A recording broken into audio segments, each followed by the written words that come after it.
Welcome to the series, What Jesus Really Said, a study of Jesus' teachings as they apply to life today, by Dr. Gerald Mann. Dr. Mann is the senior pastor at the Riverbend Church in Austin, Texas. Let's join Dr. Mann for What Jesus Really Said. This morning I'm going to preach out of the scriptural context of John, the 15th chapter, verse 8. John 15, the 8th verse. This is the last night that Jesus was with his disciples. These were his final instructions before he died. He says, "My Father's glory is shown by your bearing much fruit. And in this way you become my disciples. I love you just as my Father loves me. So remain in my love. If you obey my commandments, you will keep my love, just as I have obeyed my Father's commands and have kept his love. I have told you this so that your joy may be complete. My commandment is this: love one another like I have loved you. The greatest love the person can give for his friends is to lay down his life for them. And you are my friends if you do what I command you.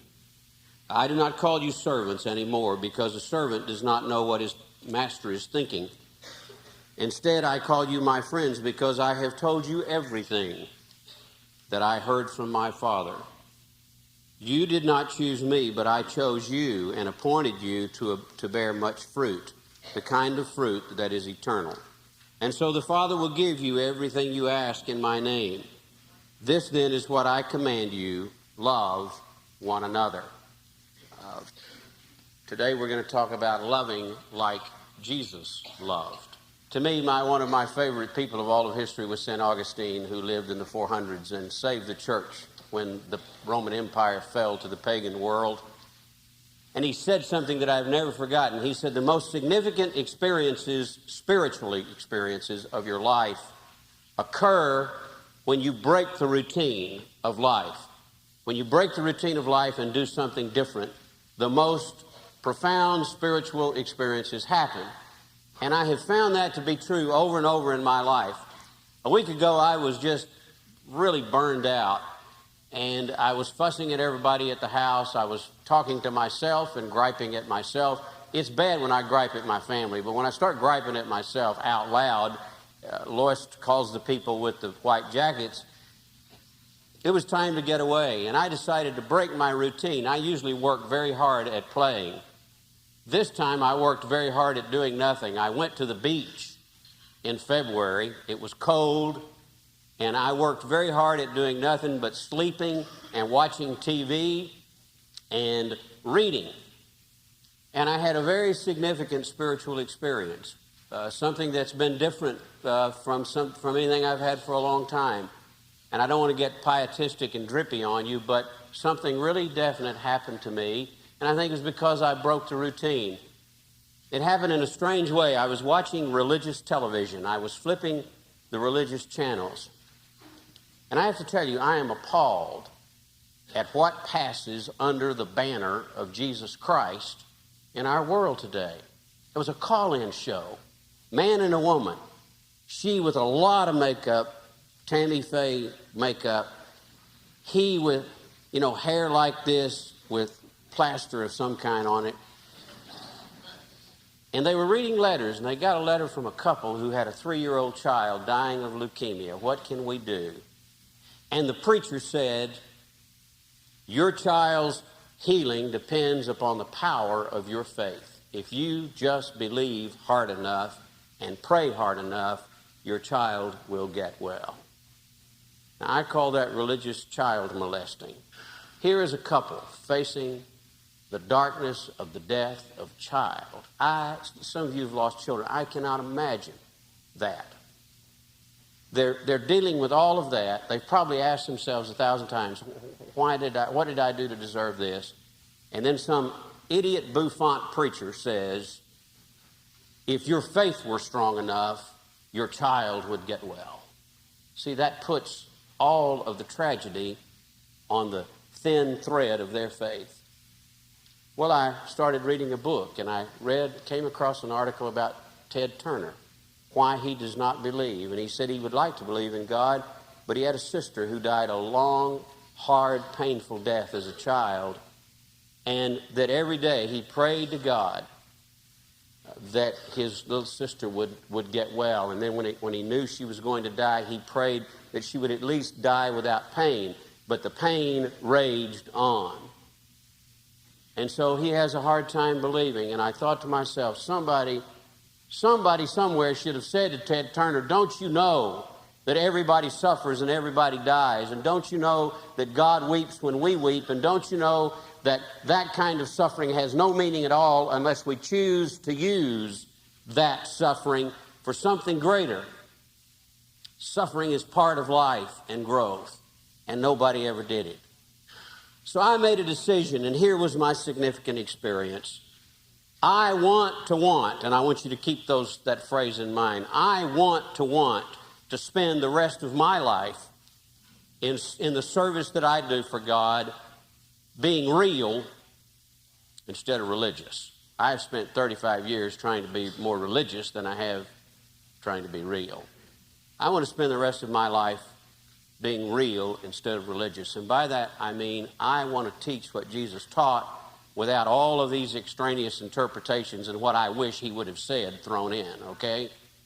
And today we're going to start with the most used four-letter word, maybe second most used four-letter word. I've been watching movies, as I said. The most used four-letter word in the English language, especially where Jesus is concerned, and that word is love, L-O-V-E. We use that word a lot. That's become the all-time trash word, and we sing about it and talk about it. And the last thing Jesus said to his disciples was, I want you to love each other as I have loved you. And I started thinking about that. Realistically, how did Jesus love his disciples? How did he love people? For him, love was not an abstract concept. It was a way of relating to people. It was something you did, not something you thought of and talked about. How did he love people? And I kept reading that passage that I read to you a moment ago over and over, and there are four things that come out of it that really define how he did it. This is how he loved people, really loved people. There's not a bit of mushy, syrupy, emotional feeling involved in the way Jesus loved people. And I put four little phrases to it. Jesus' love was have to love. Now, some of you are not going to like this because it goes against the grain of everything we've been taught and raised on. For Jesus, loving people was not an option, it was a duty. He loved people because he had to. He said, I have been able to keep my Father's love because I've kept his commandment. And if you want to keep my love, then you obey me. Love was a duty, not a feeling. Now, we've been raised on 50 years of this business of free love. Love if you want to, love if it feels right, love if it's comfortable, love if it's convenient. Stay in relationships only as long as both of you can be free. And I grew up on the song Gentle on My Mind by Glenn Campbell. And, you know, love is not having to be bound. It's just knowing that my door is always open and my path is free to walk. Well, that's not the way Jesus loved, folks. We have a church that reaches out to divorced people, people who have failed at loving. And I don't want to lay one bit of guilt on you. You already have enough guilt. But sometimes we need to stop realistically and say that loving means staying together when it's not fun. And love means staying together for the sake of children. And when this gets on TV, there will be marriage counselors all over the world that will say, yeah! That's not what Gerald Mann said last year. That's true. It's not. Because I was talking about love as I would like to have it. Not love as Jesus taught it. Love means staying together when it's not fun. It means keeping promises that are inconvenient. It means not rationalizing your selfishness. It means forgiving. It means giving people another chance and another one after that and another one after that. That's what real love is. How did Jesus love? It was have to love. It was part of his nature. It was not an option. It was a duty. Second thing, Jesus' love was what I call fill 'em up love, as over against drain-'em-dry love. He said the greatest love, and listen to this, the greatest love is for a person to give his life for his friends. He didn't say for his family. I would die for my children. I would die for my wife. I would stand up and take bullets for my family. That is no more than any animal in the world would do. I remember one day jumping across the creek and running head on into a lioness, and she backed her ears and squatted down and started switching her tail and growling and roaring. And the professional hunter, in his calm British way, said, "That is a lioness." And I thought, really? He said, "Now is when we lose our dignity." And I said, "What do you mean?" He said, "Run!" We ran. And only then did we realize the lioness had cubs. To give your life for your family is not that extraordinary. That's normal. That's natural. That's woven into nature. But to give your life for a friend, for somebody of your choice, is truly remarkable. Jesus' idea of love was, I am full, and I'm going to pour out myself into another person. That's fill 'em up love. Most of the love we sing and talk about is drain 'em dry love. I'm empty, and I'm going to go out and get somebody who pleases me and fill myself up. I listened to some rap music the other day, and I just caught one line. I think this was it. "Come on, baby, make my day. I'm going to use you up and throw you away." And then I listened to John Denver sing my favorite love song, Annie's Song, which he wrote to his wife. Have you ever listened to the word? The melody is fantastic. I love John Denver's talent. You fill up my senses like a night in the forest, like something in springtime, like a walk in the rain. And then he hits that high point. Come fill up my senses. Come fill me, or you fill up. Come fill me again. That's a drain 'em dry song. Jesus' love was a fill 'em up song. If you drew it in a diagram, it was an arc where I move out and fill somebody else up, rather than a circle where I go and get and come back and fill myself up. Jesus' love was fill 'em up love. The third thing in that passage is Jesus' love was tell all love. He said, I don't call you my servants anymore, I call you my friends. A servant doesn't know what the master's thinking, but a friend knows everything. And I have told you everything that my Father told me. I have not held back anything. Jesus' love was tell all love. It was transparency. You can't love somebody unless you can level with them, unless you can pour out yourself. People often ask me, I don't know how to pray. How do I get calls from all over America. How do I pray? Pray is simply spilling the beans to God, letting Him into the innermost parts of your life. It's telling all. I used to counsel a couple. They were having tremendous trouble in their marriage. The problem centered in the fact that the man would mess up and he could never say, I'm sorry. Never would he apologize. He wouldn't apologize to his children, wouldn't apologize to the people that worked for him. He was a tyrant at work. He had a nice company. And he never would apologize to his wife. And over and over and over, his wife said, if he could only come to say, I'm sorry. And I said one day, why don't you say you're sorry? I'm sorry. 2 words. What's so difficult about that? And this big old country guy began to weep. And he said, I'll tell you why I don't say I'm sorry. When I was a boy and I messed up, every time I told my father I'm sorry, he said, you certainly are. Tell us something we don't know. He said, I made up my mind that I was never going to do that again. That's why he couldn't say I'm sorry. But the marriage began to heal at that moment. Because the wife had enough sense to say, it's not important that you say you're sorry. I know now why you can't do it. He had opened up his soul. He had become transparent. That is risky business. But Jesus said, I told you everything. Tell all. have to, fill them up, tell all. The last thing in that passage, Jesus' love was what I call make them grow love. He said, you didn't choose me.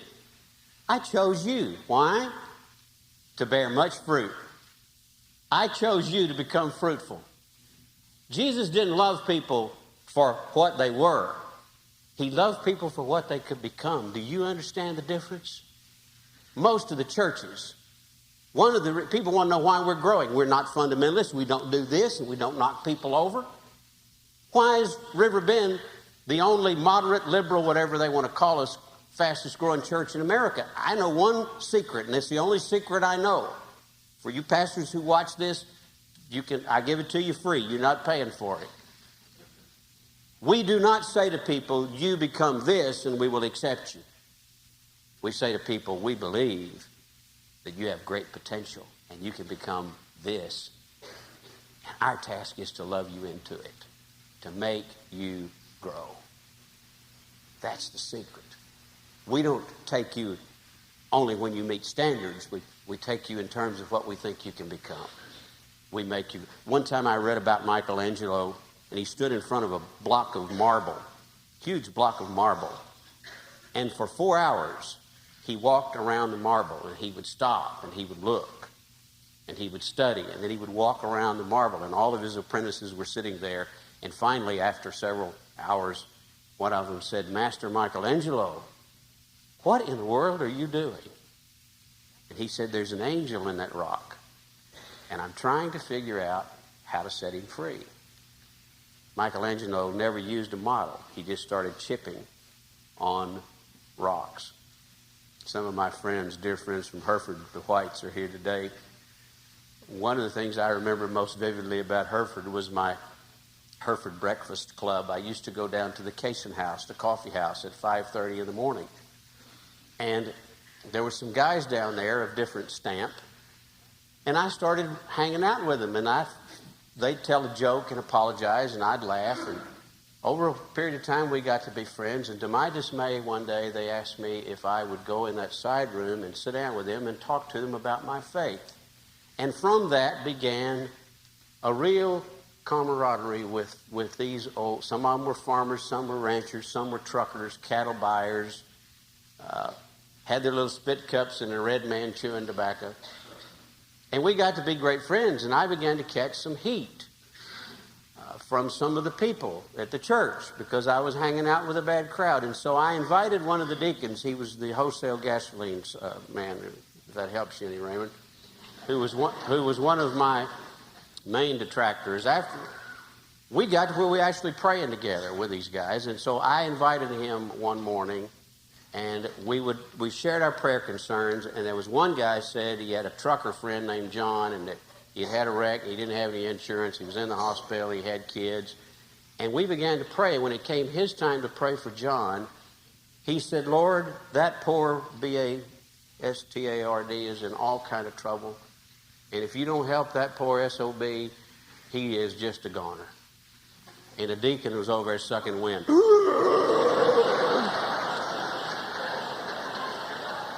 And this guy was crying, and he was intent. He wasn't paying any attention to what he was saying, but he was talking to God about his friend. Well, the deacon never came back to the Breakfast Club. I mean, that was...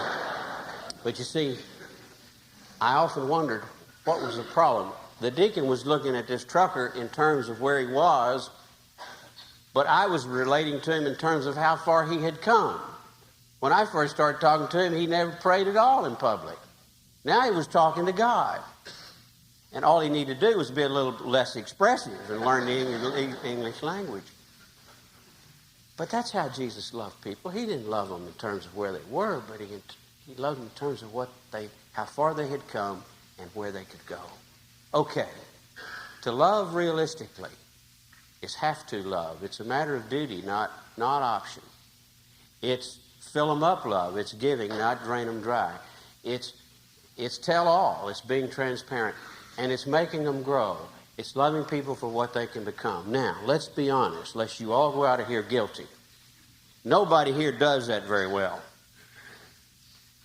Most of us don't do it at all.